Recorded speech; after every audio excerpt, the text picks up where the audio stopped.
ایک جامع مسجد کے خطیب کی ایک خوبصورت بیٹی تھی جو جامعہ میں پڑھتی تھی۔ ایک دن وہ جامعہ سے واپس گھر آئی۔ گاڑی سے اترتے وقت ایک لڑکے نے اس کا چہرہ دیکھ لیا۔ لڑکی بہت حسینہ و جمیلہ تھی۔ لڑکے کو پسند آئی۔ اس نے پتہ کیا، لڑکی خطیب صاحب کی بیٹی تھی۔ لڑکے نے اس دن سے صف اول میں نماز پڑھنے کا اہتمام شروع کیا۔ اذان سنتے ہی وہ مسجد کے دروازے پر پہنچ جاتا۔ نماز تک تلاوت و قرآن میں مشغول رہتا تھا۔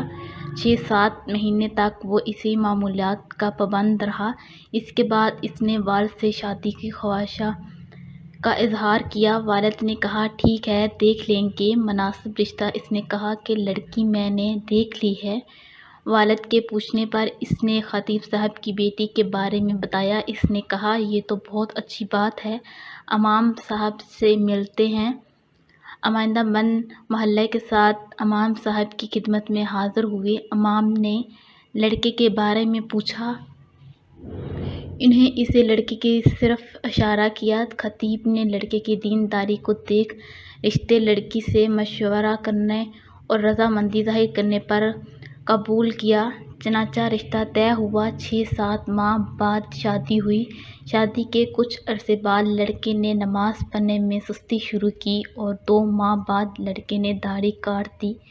گھر آنے پر لڑکی نے سخت ناراضگی کا اظہار کیا۔ اس نے کہا کہ یہ نمازیں تو میں تمہیں حاصل کرنے کے لیے پڑھ رہا تھا، اب مقصد حاصل ہو چکا ہے، اب کیا ضرورت؟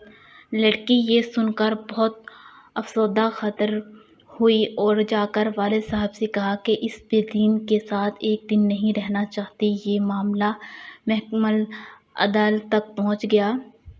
قاضی نے دونوں میں تفریق کا فیصلہ کیا۔ لڑکا بہت پریشان ہوا۔ اس نے بہت کوشش کی لیکن لڑکی کو دوبارہ نہ پا سکا۔ لڑکے نے ایک جادوگر سے مدد حاصل کا فیصلہ کیا۔ جادوگر نے بڑی رقم ادا کرنے کا مطالبہ کیا۔ لڑکے نے سارے پیسے پیشگی ادا کیے۔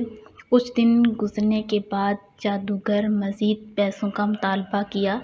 لڑکے نے بالفعل وہ بھی ادا کیے اور کہا کہ کام ہو جانا چاہیے، پیسوں کا فکر نہ کریں۔ 1 ماہ کے بعد جادوگر لڑکے کو بتایا، آ جاؤ، اپنے پیسے لے جا، تمہارا کام کسی صورت میں ممکن نہیں ہے۔ جب وہ لڑکا جادوگر کے کمرے میں پہنچا تو جادوگر ایک بڑا چاقو ہاتھ میں لیے کھڑا ہے۔ لڑکے نے حیرت زدہ انداز میں پوچھا، یہ کیا کر رہے ہو؟ جادوگر نے کہا، مجھے قتل کر دو ورنہ 2 قتل کر دیے جائیں گے۔ لڑکے نے کہا، میں یہ نہیں کر سکتا، لہٰذا میرے پیسے دے دو۔ اس نے پیسے دیے۔ لڑکا پیسے لے کر بھاگنے لگا۔ پولیس والے نے لڑکے کو پریشان حالت میں بھاگتے ہوئے دیکھ کر گرفتار کر لیا۔ پیسے ضبط کر لیے۔ لڑکے کی توسط سے پولیس جادوگر تک پہنچ گئی۔ جادوگر نے پولیس کو کہا، مار ڈالو، میں مرنے والا ہوں، مجھے وہ نہیں چھوڑیں گے۔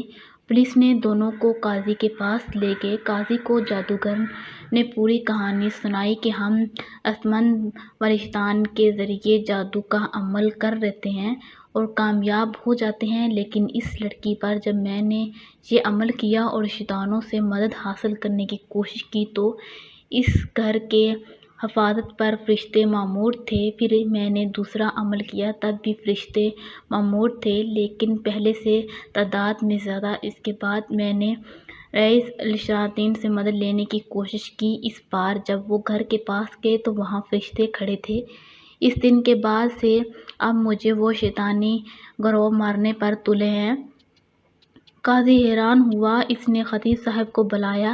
جب امام صاحب تشریف لائے تو انہوں نے پوچھا، کیا عمل کرتے ہو کہ فرشتے آپ کے گھر کی حفاظت پر مامور ہیں؟ اس نے پوچھا، کیوں، کیا ہوا؟ کیونکہ اس کو پتہ بھی نہیں تھا کہ یہاں کیا چل رہا ہے۔ جب انہوں نے امام صاحب کو پوری کہانی سنائی تو خطیب صاحب نے کہا کہ ہمارے گھر میں صبح روزانہ سورۃ البقرہ کی تلاوت ہوتی ہے اور جس گھر میں سورۃ بقرہ کی تلاوت ہوتی ہے اس پر جنات اور شیاطین اثر نہیں ہوتا۔ نیک خاندان کی حفاظت کے لیے اللہ پاک ایسے انتظام فرماتا ہے۔